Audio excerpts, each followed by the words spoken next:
Hello friends, welcome to Movie Meter. और आज के वीडियो में हम बात करेंगे Night of the Cripps movie की। यह एक हॉरर ज़ॉम्बी मूवी है। अगर आप मुझे सपोर्ट करना चाहते हैं तो इस चैनल को सब्सक्राइब कीजिए और साथ में बेल आइकॉन पर प्रेस कीजिए, जिससे मेरी अगली सभी वीडियो की नोटिफिकेशन आपको मिल सके। तो चलिए अब Night of the Cripps movie की स्टोरी पर फोकस करते हैं। यह कहानी ईयर 1959 की है।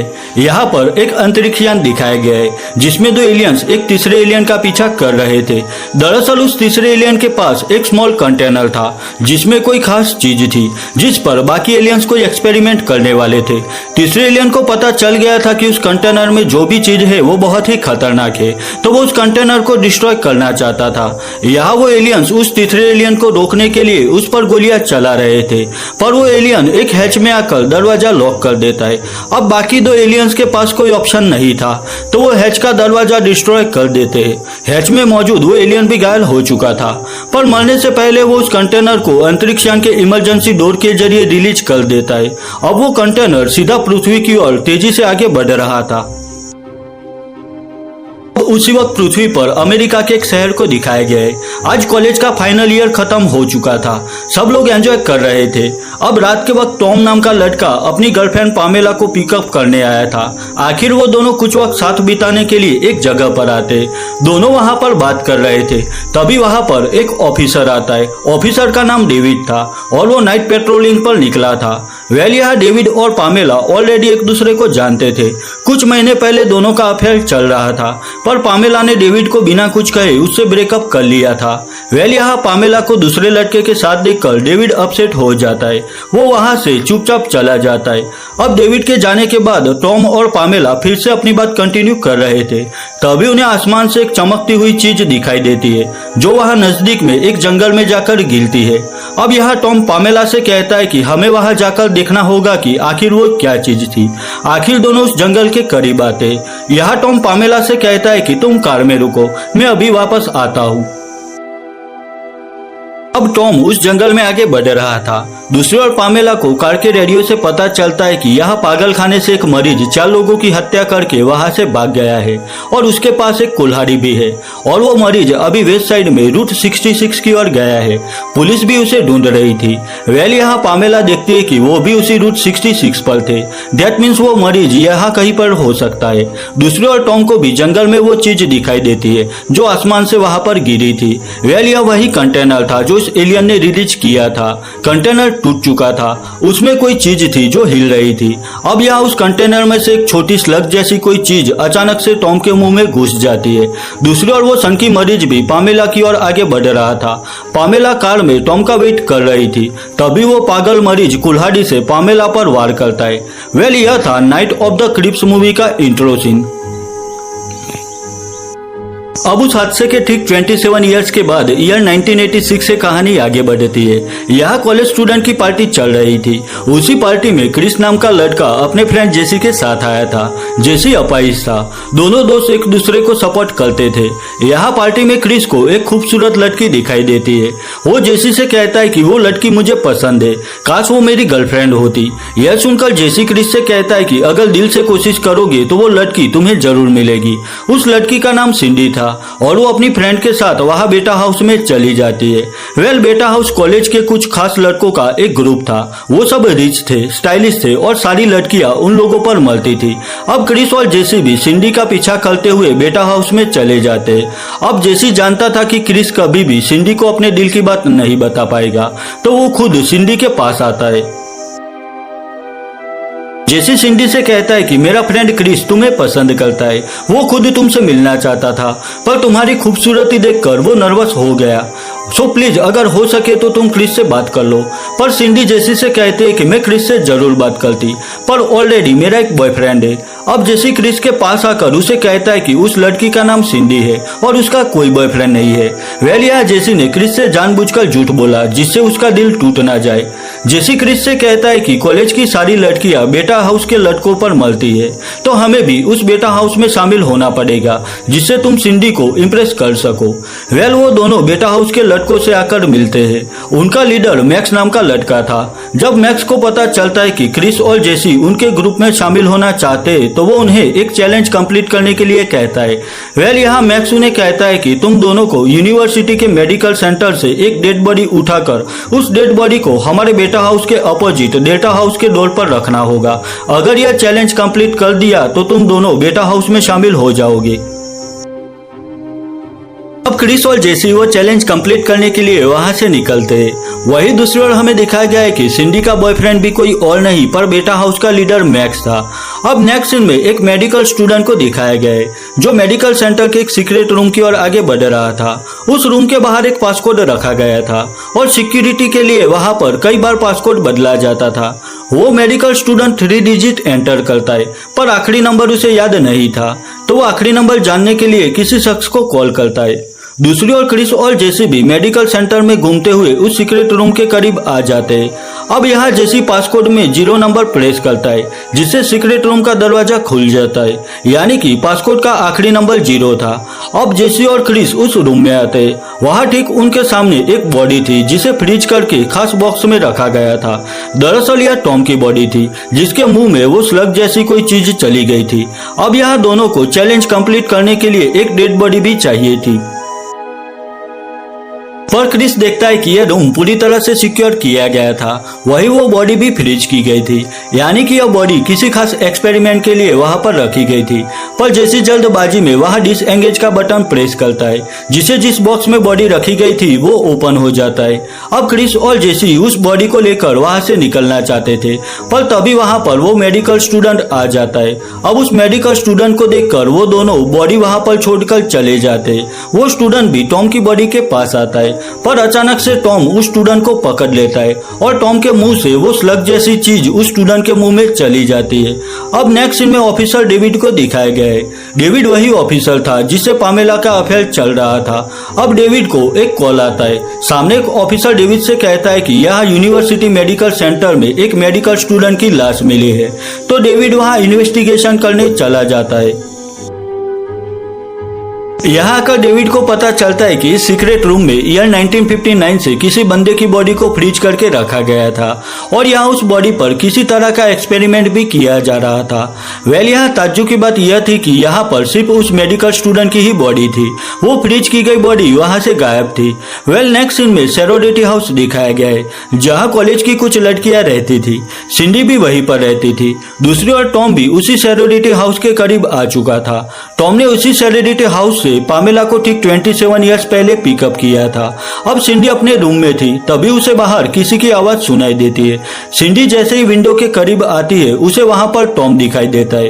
वो बहुत ही क्रीपी लग रहा था। यहाँ टॉम के मुंह से फिर से कुछ स्लग जैसी चीजें निकलती है। अब यह सब होने के बाद पुलिस को वहां पर बुलाया जाता है। यहाँ बाहर उन्हें टॉम की बॉडी भी मिल जाती है।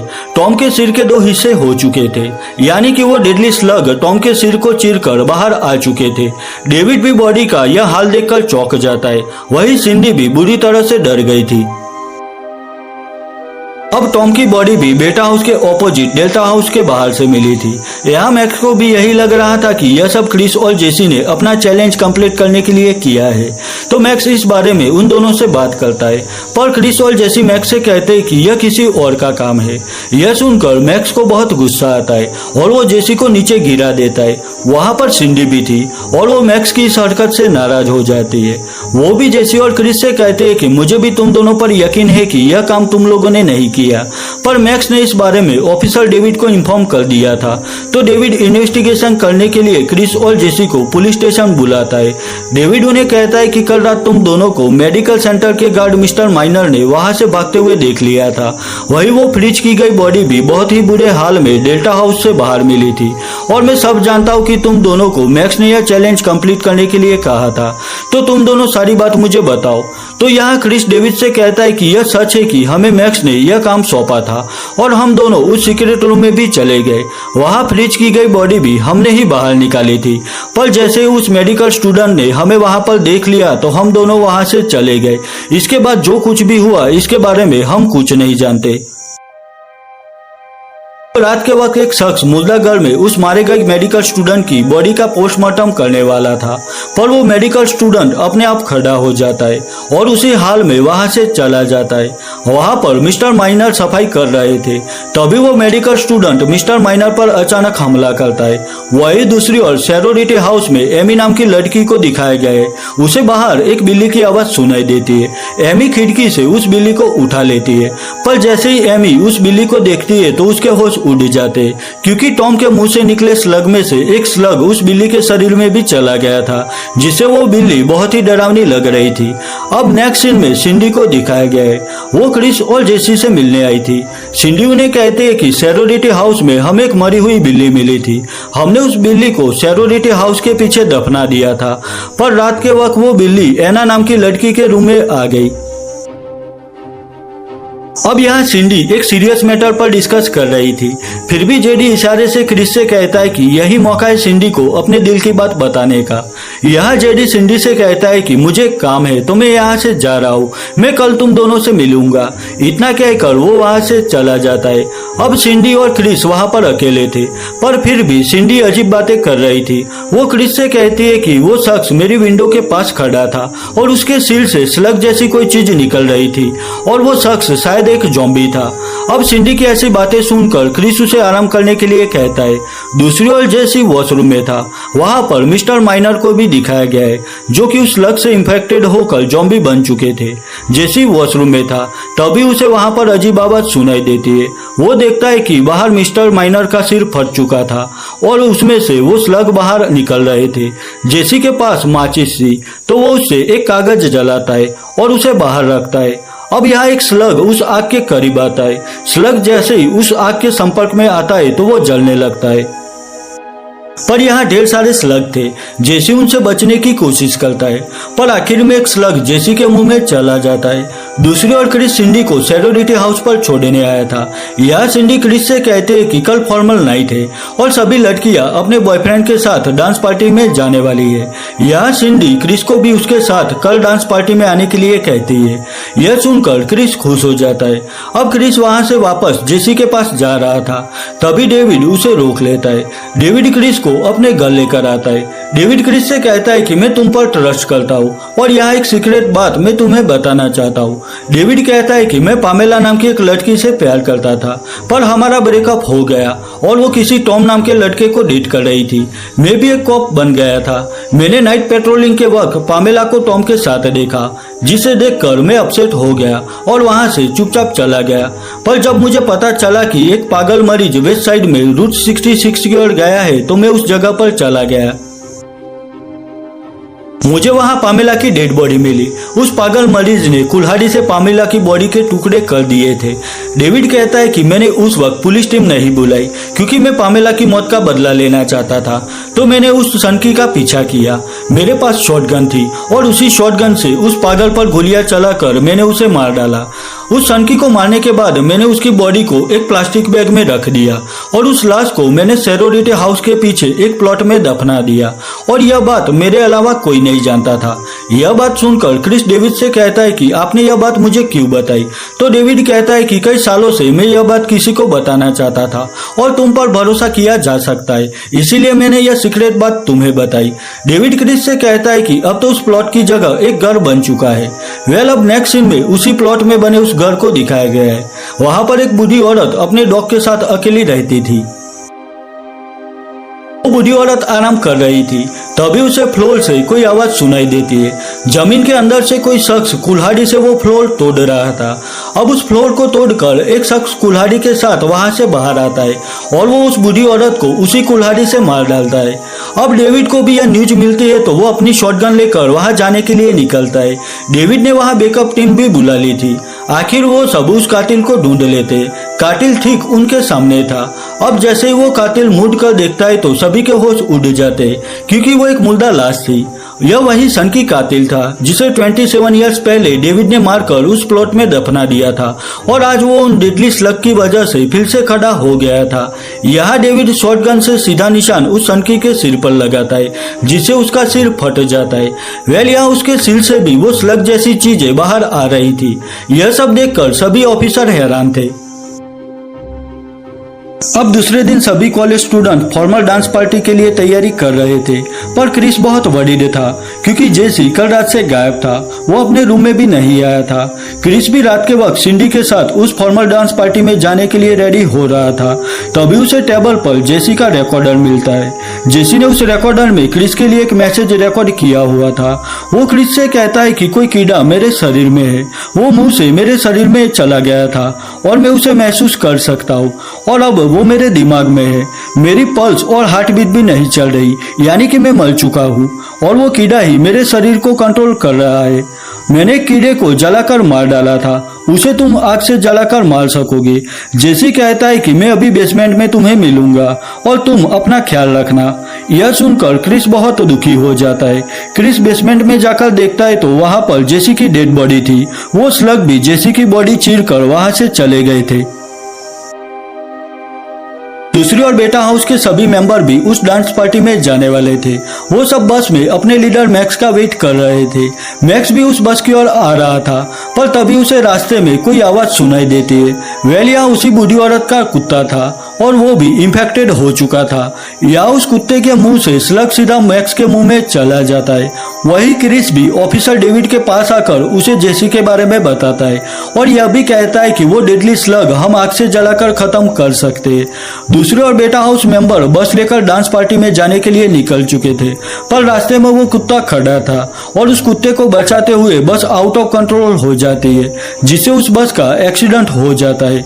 वेल बस में मौजूद सभी लोग उस एक्सीडेंट में मर चुके थे, पर यहाँ वो इन्फेक्टेड कुत्ता उस बस में चला जाता है, यानी कि अब वो कुत्ता बस में मारे गए सभी लोगों को डेडली स्लग से इन्फेक्टेड कर देगा। वेल यहाँ ठीक ऐसा ही हुआ। उस डॉग की वजह से बस में एक्सीडेंट में मारे गए बेटा उसके सभी मेंबर भी इन्फेक्टेड होकर ज़ॉम्बी बन चुके थे और वो सब सॉरोरिटी हाउस की ओर आगे बढ़ रहे थे। दूसरी ओर मैक्स भी इन्फेक्टेड हो चुका था। वो भी सिंडी से मिलने उसी हाल में सॉरोरिटी हाउस आया था। वेल सिंडी उसे नहीं मिलना चाहती थी, तो मैक्स की ओर देखे बगैर उसे सॉरोरिटी हाउस से बाहर ले जाती है। मैक्स भी अब पूरी तरह से ज़ॉम्बी नहीं बना था। वहाँ सिंडी भी उस बात से अनजान थी। वो दोनों सॉरोरिटी हाउस के बाहर बैठे हुए थे। यह सिंडी मैक्स से कहते कि तुम अच्छे लड़के हो, पर मैं अब किसी और लड़के को चाहती हूँ। सिंडी उसे समझाने की कोशिश कर रही थी। तभी वहां पर क्रिस फ्लेम थ्रोअर लेकर आ जाता है। वो सिंडी को मैक्स से दूर जाने के लिए कहता है। यहाँ सिंडी भी मैक्स की ओर देखती है। मैक्स अब पूरी तरह से एक ज़ॉम्बी बन चुका था। डेविड भी वहीं पर था। डेविड मैक्स के सिर में गोली चलाता है। सिर फटते ही मैक्स के शरीर में से वो स्लग बाहर निकलने लगते हैं, तो क्रिस भी फ्लेम थ्रोवर से मैक्स के शरीर को आग से जलाने लगता है, जिससे मैक्स के साथ वो डेडली स्लग भी जलकर मारे जाते हैं।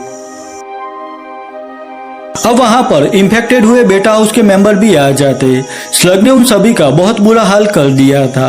वो सभी सिंडी और क्रिस की ओर आगे बढ़ रहे थे।